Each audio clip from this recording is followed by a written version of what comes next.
Hello and welcome back to the channel. We had a lot of action in the World Cup in day 17 and day 18 with the final group games of the 2026 FIFA World Cup, and we had the first knockout stage game as well yesterday. So without further ado, let's get into it. This is the World Cup recap. We kicked off day 17 with Group L and Croatia taking on Ghana. Croatia won that game 2-1 and they secured second place in Group L just below England. 2-1 win, as I said, for Croatia in that one, and it was a vintage masterclass from Luka Modrić as he picked up man of the match. The second game then of Group L was between England and Panama. England eventually got themselves up and running in that one with both their goals coming after the hour mark. Harry Kane and Jude Bellingham putting in the performance winning goals, I suppose, for England in that one. Jude Bellingham got man of the match. He assisted Harry Kane's goal and obviously got his own one, and England finished top of Group L.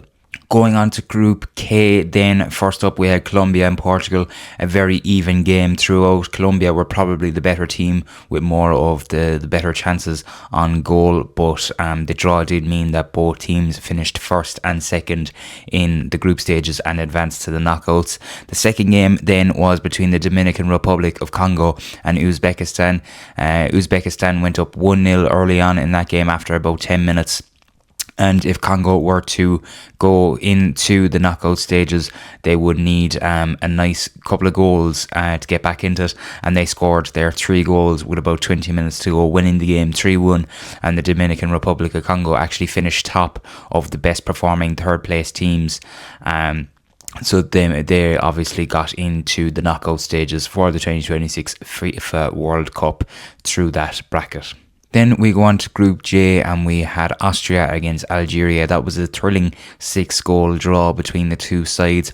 Algeria were second with just seconds to go in the game, but then upstepped Sasa Kalajic for Austria to equalise in the 96th minute and put themselves back into second place and get the automatic qualification for the knockout stages of the World Cup. Luckily for Algeria, they played well throughout the group stages and managed to go in as well through the third best performing teams. So it was a good game in the end, but both sides, I suppose, went away happy qualifying for the knockout stages. And the second game of Group J was between Jordan and Argentina. Argentina won that 3-1. Messi got his 6th goal of the tournament, scoring the 3rd for Argentina and sealing the victory.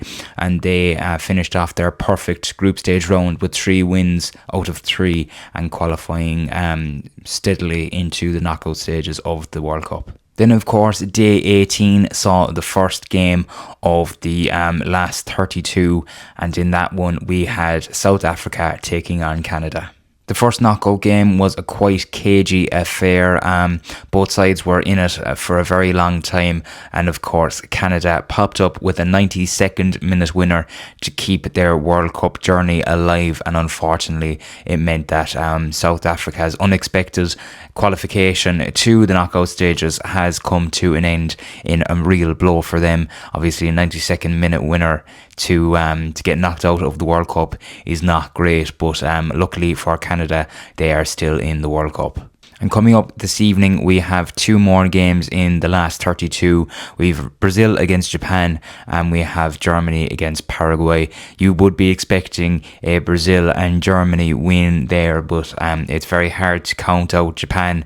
They're always a very sticky opponent and always play well in the World Cup. They did well in the group stages, so I don't expect them to be any sort of a pushover for Brazil in this one. So yeah, that is the day 17 and 18 recap. If you enjoyed the video, make sure to like, subscribe and share the channel to someone who you think would enjoy these videos.